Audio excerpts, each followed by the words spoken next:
प्रभु श्री राम ने दिया लक्ष्मण को मृत्यु दंड।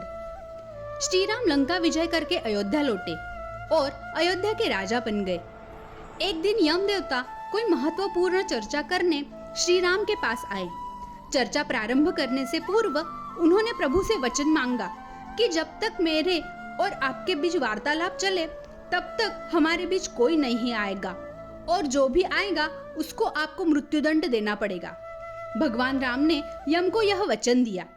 श्री राम ने लक्ष्मण को यह कहकर द्वारपाल नियुक्त किया कि जब तक उनकी और यम की बात हो रही है तब तक वो किसी को भी अंदर ना आने दे, अन्यथा उन्हें उसे मृत्युदंड देना पड़ेगा।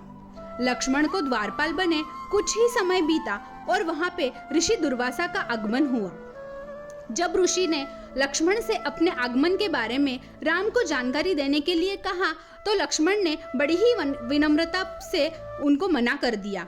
इस पर दुर्वासा क्रोधित हो गए तथा उन्होंने संपूर्ण अयोध्या को श्राप देने की बात की। लक्ष्मण समझ गए कि यह एक विकट स्थिति है जिसमें या तो उन्हें रामाज्ञा का उल्लंघन करना होगा या फिर संपूर्ण नगर को ऋषि के श्राप की अग्नि में झोंकना होगा।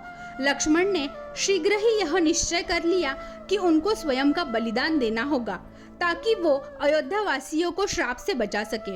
उन्होंने भीतर जाकर ऋषि दुर्वासा के आगमन की सूचना दी। राम भगवान ने शीघ्रता से ही यम के साथ अपनी बातचीत समाप्त की और ऋषि दुर्वासा की आवभगत की, परंतु अब श्री राम दुविधा में पड़ गए क्योंकि उन्हें अपने वचन के अनुसार लक्ष्मण को मृत्युदंड देना था। वो समझ नहीं पा रहे थे कि वो अपने भाई को मृत्युदंड कैसे दे, लेकिन उन्होंने यम को वचन दिया था जिसे निभाना ही था। इस दुविधा की स्थिति में श्री राम ने अपने गुरु का स्मरण किया और कोई रास्ता दिखाने को कहा। गुरुदेव ने कहा कि अपने किसी प्रिय का त्याग उसकी मृत्यु के समान ही है, अतः तुम अपने वचन का पालन करो, लक्ष्मण का त्याग कर दो।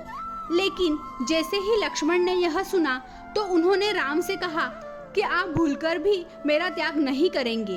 आपसे दूर रहने से तो ये अच्छा है कि मैं आपके वचन का पालन करूं और मृत्यु को गले लगा लूं।